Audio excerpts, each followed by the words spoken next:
chers camarades, bonjour. J'essaie de ne pas parler trop fort parce que pour les copains qui sont au fond à côté de l'ampli, d'avant, c'est à Benoît.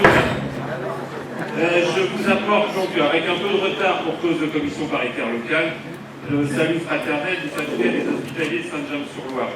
Comme chacun sait, le syndicat est un fringant jeune homme de 64 ans, puisqu'il a été constitué en janvier 48.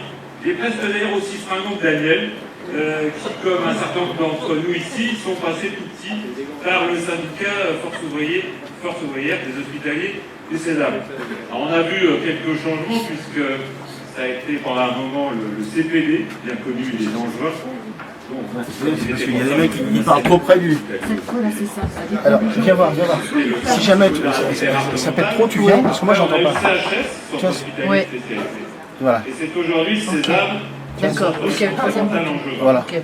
Ah, parce que là, c'est vrai que c'était. Oui, c'est vrai qu'il parlait dans le niveau. Ouais, mais oui. de santé du département. Donc je m'en suis pas rendu compte, moi, sinon je t'avais dit. En charge l'essentiel du département. Non, mais je suis toujours là-bas, tu vois.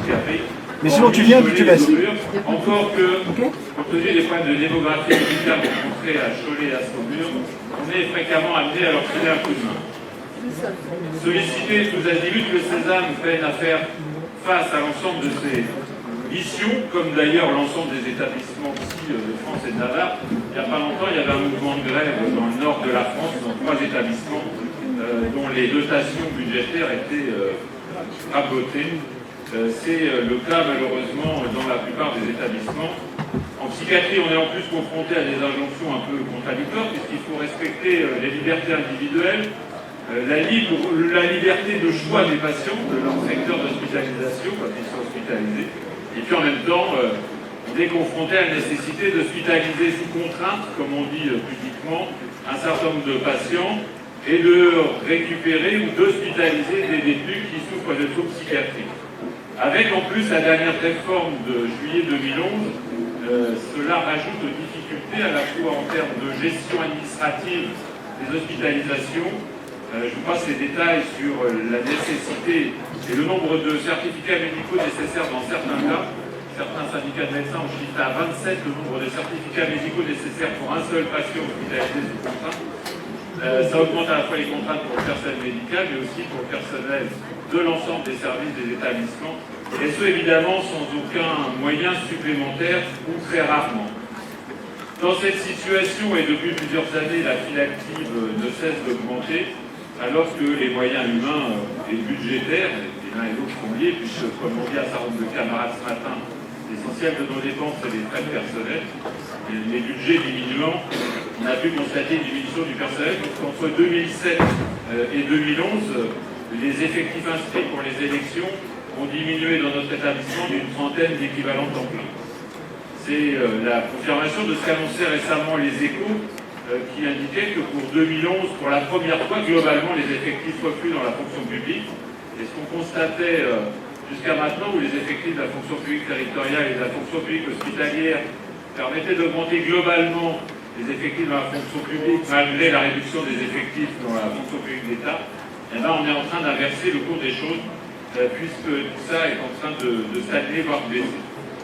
Donc en plus que les autres établissements sanitaires, le César est épargné par les effets des cures d'austérité successives. On échappe encore, et pour combien de temps, à la tarification à l'activité et les effets qu'on connaît dans les établissements de médecine, de chirurgie et d'obstétrique.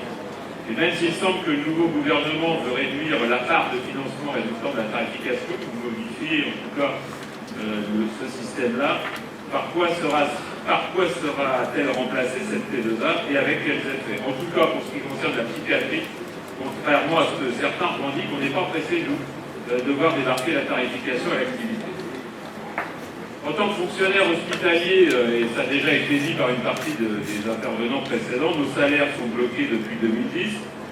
Le point d'indice est évidemment à la ramasse, avec comme effet palpable le fait qu'une ASH, un agent des services hospitaliers ou un adjoint administratif qui commence aujourd'hui est à 2 centimes d'euros en dessous du SMIC, puisqu'avec les effets conjugués des augmentations de décembre et de janvier, le gouvernement précédent est obligé de mettre en place des indemnités compensatoires et quelques points d'indice. Et on constate un peu à l'instar de ce que constatent nos camarades dans le privé avec le tassement des rémunérations, un tassement des grilles de rémunération, qui fait que pour une ASH, il faut attendre à peu près le 6e ou 7e échelon, c'est-à-dire une dizaine d'années, pour avoir un salaire qui est 20 € au-dessus du SMIC. Donc c'est, comme l'ont indiqué le bouquin, une des premières revendications, c'est vraiment la revalorisation du prix du point d'indice, qui est bloqué depuis 2010, mais on pourrait remonter bien au-delà. Nos retraites, je passe les détails, sont largement laminées par les effets des réformes de 2003 et 2010. Les conditions de travail se détériorent à la fois compte tenu de la diminution des effectifs, de l'augmentation d'activité, conjuguée en plus, pour ce qui concerne le secteur de la santé, à, on peut appeler le numerus clausus dans les professions paramédicales, puisqu'on a de plus en plus de mal à recruter du personnel infirmier. Donc l'établissement nous a investi massivement depuis des années dans les locaux, rénovant les services, diminuant au passage de façon drastique le nombre de lits, on est maintenant à peu près à 40-45 000 par secteur, ce qui fait qu'on travaille comme dans n'importe quelle industrie, j'allais dire, à plus tendu. L'objectif étant, ce matin, certains parlaient des délais d'hospitalisation après une maternité, en psychiatrie c'est pareil, les délais d'hospitalisation se réduisent comme peau de chagrin, et ça augmente la pression inévitablement dans les services. Cerise sur le gâteau, si je puis dire, on vient d'avoir, mais comme l'ensemble des fonctionnaires, la mise en place du jour de carence. Et pour ce qui concerne notre établissement, c'est à peu près 100 000 € d'économies qui sont escomptées par ce jour de carence. 100 000 € qui permettront de compenser l'insuffisance budgétaire allouée par l'ARS. Et ça permettra de financer en partie nos déroulements de carrière. Donc mes camarades, pour ceux qui ne sont pas malades encore, je vous en prie, continuez à être malades. Ça permettra de financer éventuellement la prochaine augmentation de salaire. Dans ce contexte, me direz-vous, il n'y a pas beaucoup d'alternatives. C'est soit on attend des jours meilleurs, aucun dira en faisant des prières, mais je ne pense pas que ça soit vraiment l'état d'esprit ici. Soit c'est s'organiser et se bagarrer. En tout cas, c'est ce qu'on essaie de faire sur le César. On a eu quelques illustres prédécesseurs qui nous ont montré la voie.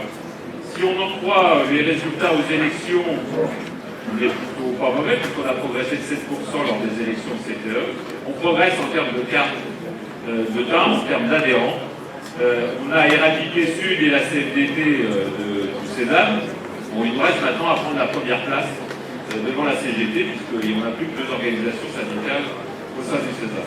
Pour autant, il ne faudrait pas nous endormir sur nos lauriers, car si l'on en croit l'évolution des politiques menées dans l'ensemble des pays européens, au compte des mêmes directives, à la fois de la Banque Centrale Européenne, du FMI ou des institutions européennes, le pire est à venir.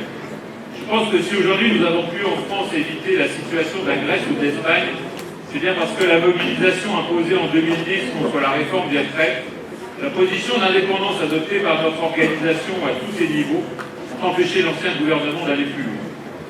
Je pense que le nouveau gouvernement doit prendre en compte notre détermination à faire aboutir l'ensemble de nos revendications. Nous sommes à la croisée des chemins.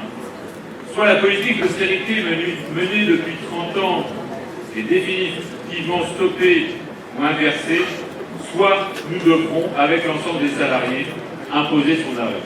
Pour ce qui concerne notre syndicat, nous sommes prêts à prendre notre part de la bagarre qui s'imposera. Enfin, un dernier mot pour saluer Daniel. Je sais bien qu'il est pas trop les honneurs et puis les discours à son intention. Je voudrais simplement le remercier pour ses contributions. J'espère qu'il contribuera longtemps encore à renforcer notre esprit militant, notre pensée libre, comme il vient à le dire, en bref, à défendre les intérêts matériels et moraux de la classe ouvrière et à nous y aider. Le syndicat votera évidemment favorablement le rapport moral et d'activité. Vive l'Union départementale Force ouvrière du Maine-et-Loire, vive la Confédération générale du travail Force ouvrière. Merci.